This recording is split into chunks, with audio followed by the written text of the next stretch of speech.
President Trump, believe it or not, about to take the stage for another rally tonight, this one in Pensacola, Florida. He was up late last night. He's at it again. Say what you will. He's tireless. We'll be monitoring his remarks for any news, and of course, we'll bring it to you if it happens. Good evening and welcome to Tucker Carlson tonight. Did you see the debate last night? Probably did. Too bad it was the last one. We learned a lot in an hour and a half. We always do. We learned that self-control pays off. Donald Trump pulled back a little bit on stage, and he's never been better than he was last night. You could understand what he was saying, and that helped. At the same time, we learned that if you really want to wreck Joe Biden, let him talk without a script for 2 minutes. At his age, that's like the Iron Man. It wears him right out. We also learned something that we already knew. Donald Trump drives a certain sort of person completely insane. There's nothing Trump says that doesn't frighten people like this. He could recite the words from the Happy Birthday song and they would hear machine gun fire. These are highly neurotic individuals. You get the sense many of them have severe allergies and digestive problems, though of course we're only speculating about that. In any case, it happened again last night when the president tried to explain why the human smuggling of children into the United States is a bad thing. Here's what he said. Children are brought here by coyotes and lots of bad people, cartels, and they're brought here and they used to use them to get into our country. So human smugglers, coyotes as they're often called along the border, bring children into this country illegally, sometimes without their parents. That's true, and that's what the president said.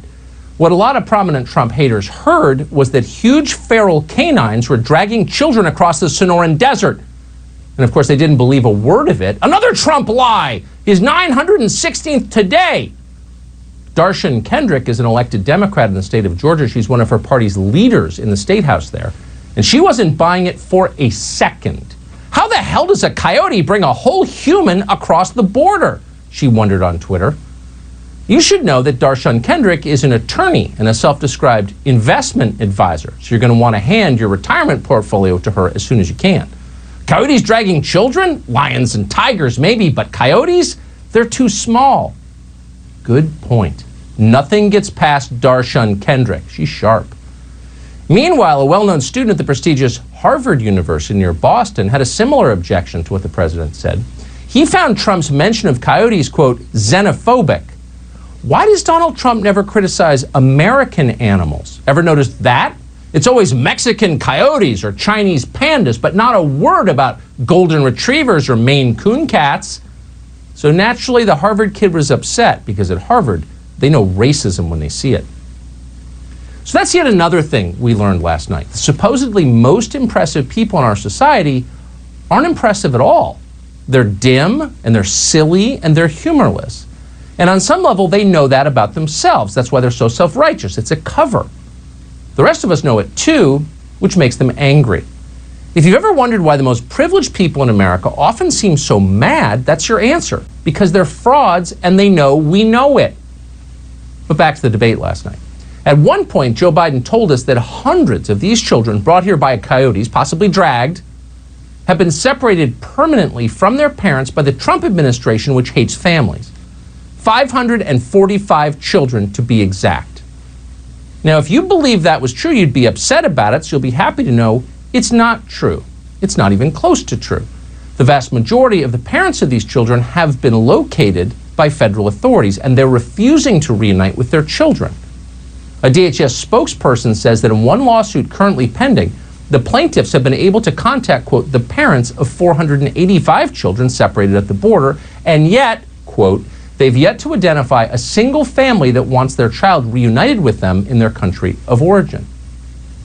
Oh, so it's more complicated than Joe Biden told us. In many cases, the parents in question are not in the United States. They're still back home at their country of origin, usually in Central America.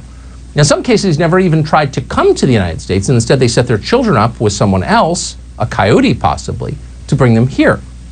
Now, you can say what you want about the choice to do that, but the evidence is clear. All the people howling about children in cages and family separations have no idea what they're talking about or don't care. And of course, they have no answers to the problems they claim are plaguing their consciences. Their solution is to let anyone with a child gain immediate access to this country. What would that do? Well, we'd be flooded by millions of new people instantly.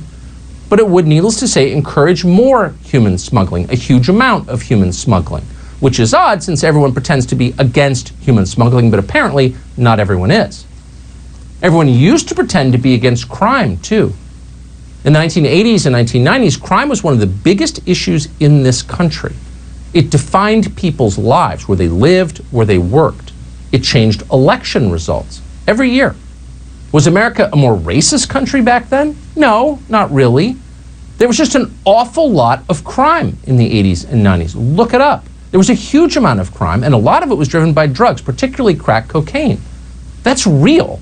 It actually happened. Ask anyone who was alive then. Joe Biden was alive then. He was a middle-aged man then. And his constituents asked him to help fix the crime problem.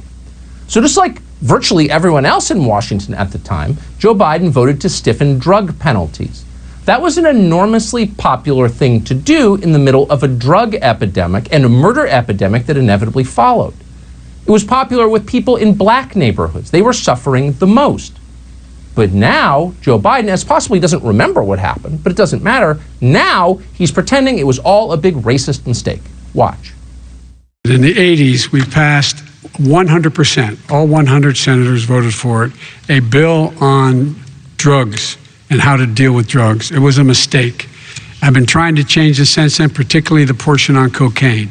That's why I've been arguing that, in fact, we should not send anyone to jail for a pure drug offense. They should be going into treatment across the board. That's what we should be spending money on. That's why I set up drug courts, which were never funded by our Republican friends.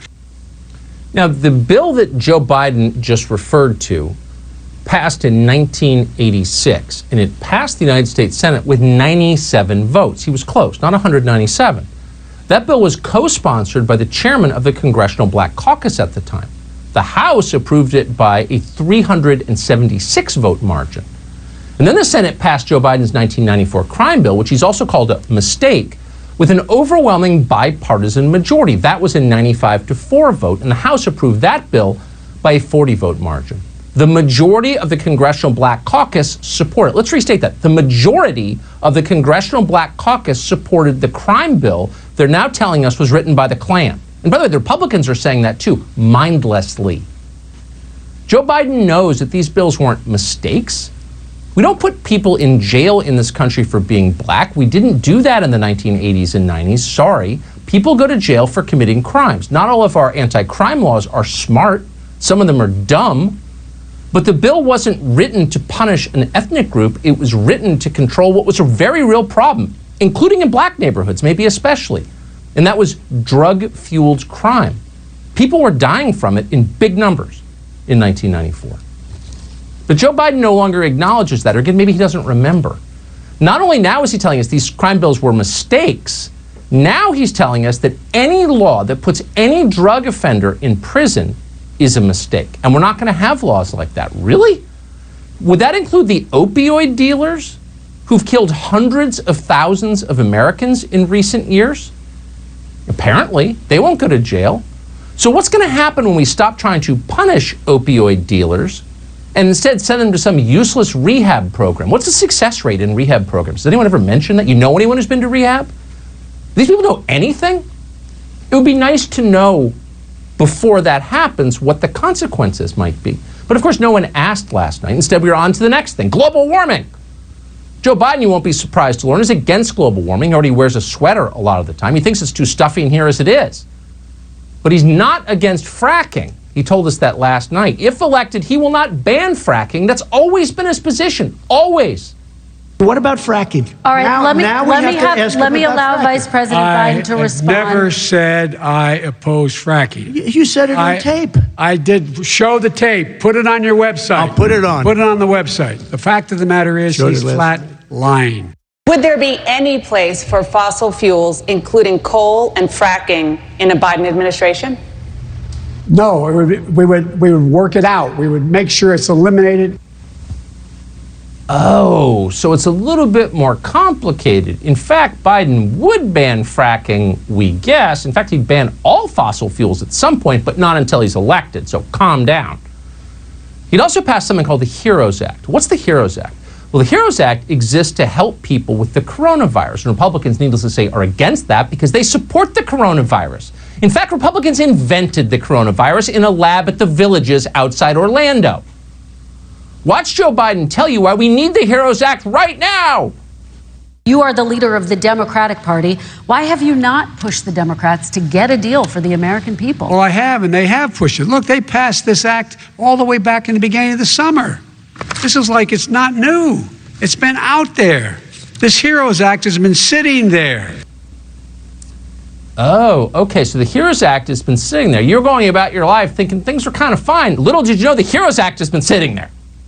And it will, in fact, continue to sit there unless Democrats win the Senate and the White House next month. That's what Joe Biden said, at which point everything will be fine. So what exactly is the HEROES Act and what does it do? We never got into that last night. We'll tell you now. Among other things, the HEROES Act would allow illegal immigrants to retroactively receive coronavirus stimulus checks. People who are here illegally would get tax dollars retroactively. The bill contains a prison break provision allowing inmates with asthma or diabetes to get out of jail. It bans voter ID laws. Of course it does. What HEROES Act wouldn't ban voter ID laws? But the bill also allows marijuana businesses and their service providers access to banking and insurance services. They're heroes too. The bill would bail out left-wing jurisdictions that had financial problems going back many decades, long before coronavirus, long before the Republicans invented it at the Villages. And of course, the bill would allow paid political operatives to collect ballots in bundles and return them to polling stations. Ballot harvesting, but not just in California, nationally. They're heroes. The ballot harvesters are heroes, ladies and gentlemen. They're heroes. Remember them in your prayers. So consider those provisions and ask yourself, who exactly do they help? Americans who've lost their jobs because of the lockdowns? Small business owners trying to save their livelihoods? The ones Joe Biden told you is put up some plexiglass. Yeah, that works. It doesn't work, by the way, science has shown. But anyway, those people aren't the intended beneficiaries of this legislation. No. Instead, the bill helps the Democratic Party, which looks across our land and sees the destruction wrought by these lockdowns, the suicides, the depressions, the spiking overdoses, as a political opportunity for them. Last night, Joe Biden urged Americans to prepare for a dark winter. A dark winter? Be afraid, Joe Biden says. Now, be afraid has been the message of the Democratic Party for the entire year. But last night, Joe Biden made it totally explicit. And I say we're learning to live with it. We have no choice. We can't lock ourselves up in a basement like Joe does. He has the ability to lock himself up. I don't know. He's obviously made a lot of money someplace, but he has this thing about living in a basement. People can't do that. People are losing their jobs. They're committing suicide. There's depression, alcohol, drugs at a level that nobody's ever seen before. There's abuse, tremendous abuse. We have to open our country. You know, I've said it often, the cure cannot be worse than the problem itself. And that's what's happening. I mean, we're about to go into a dark winter. And he has no clear plan, and there's no prospect that there's going to be a vaccine available for the majority of the American people before the middle of next year. It is, if you have a reproduction rate in a community that's above a certain level, everybody says, slow up. More social distancing. Do not open bars and do not open gymnasiums. Do not open until you get this under control. So it's all about the, quote, reproduction rate. It's about the spread of the virus. But not every population is affected the same. If you have the spread of the virus in a nursing home where people are demonstrably vulnerable, that's a huge problem. If you have the spread of the virus among healthy 18-year-olds, it's not a problem. In fact, the flu is a bigger problem. The conventional annual influenza is a bigger problem.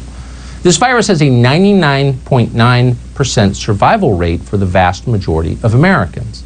The lockdowns, on the other hand, hurt everyone. The economic and psychological costs of them are in many cases irreversible. Thousands of businesses will never come back. The families that own those businesses are destroyed even as Google and Amazon get stronger. And what about our children? Students who have already spent a year away from school are now preparing to stay away from school indefinitely, and they're learning nothing. If you're a parent, you know that, but many studies have shown the same thing. And yet in Fairfax, Virginia, and other places, the teachers' unions want schools closed until at least August of 2021.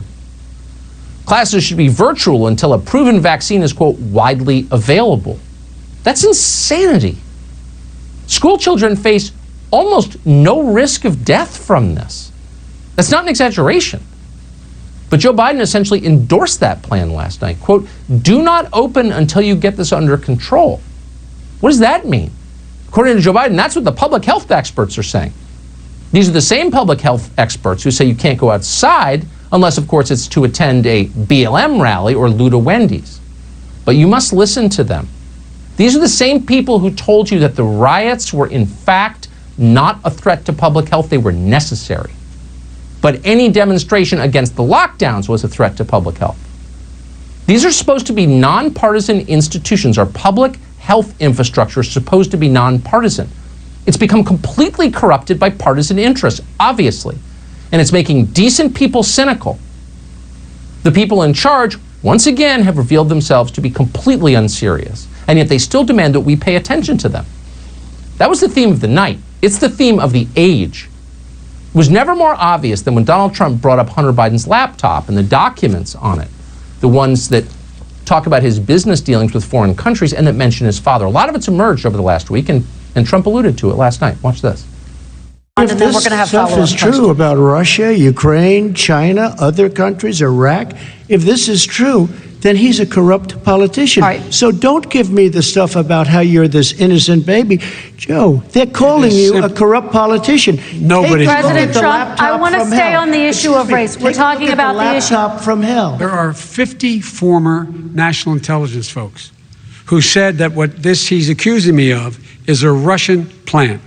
They have said that this has all the five former heads of the CIA, both parties, say what he's saying is a bunch of garbage.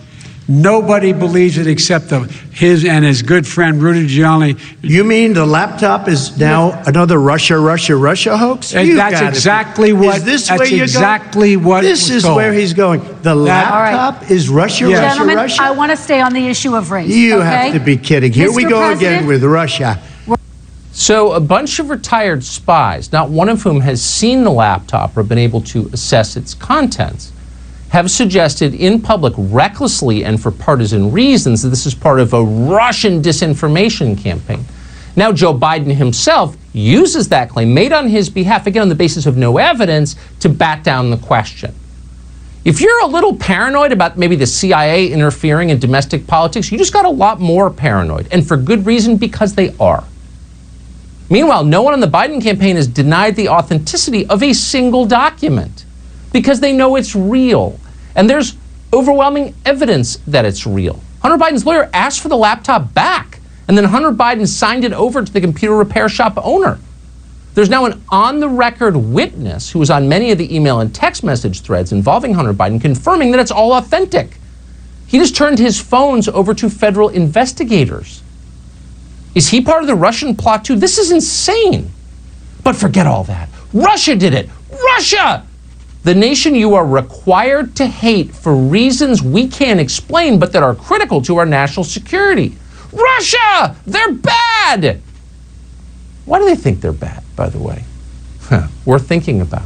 But don't think about it. Listen to the CIA, America. No more attention to details. Just vote for us. It'll all be better soon.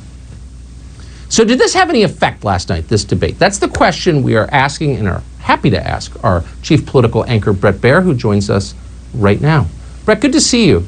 So it was an interesting debate from my perspective, but lurking at the back of my head, I kept asking, given our new voting system, how meaningful will it be to the outcome, do you think?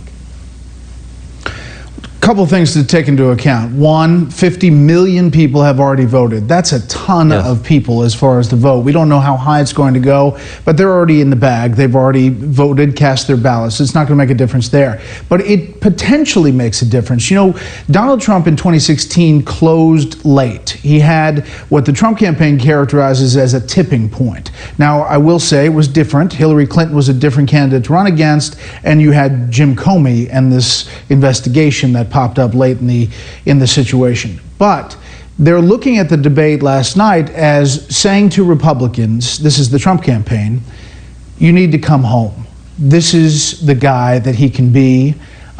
this is the kind of issues that you need to come home and vote for the Republican.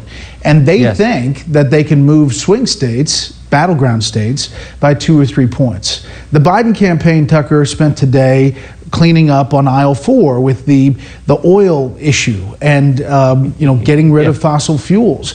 And they spent a lot of time trying to clean up that last part of the debate and what Joe Biden actually said. Cleaning up on aisle 4. I love that. I'm stealing that. When will it, and I always wonder about this, when next week will we have real polls indicating whether or not that debate made any difference? I think by midweek we'll have a number of different polls in these battleground states. You know, you have a couple of pollsters, Trafalgar Group and others, who they see Trump leading in some of these battleground states. Most of the polls have him trailing, but again, within the margin of error. And if you look at where he performed in 2016, or I should say outperformed those average of polls going in on election day, you could look at those states as being very close, depending, again, on what the electorate looks like on election night. Interesting. Well, we will be looking. I hope you'll come back next week. Bret Baier, great to see you. You bet.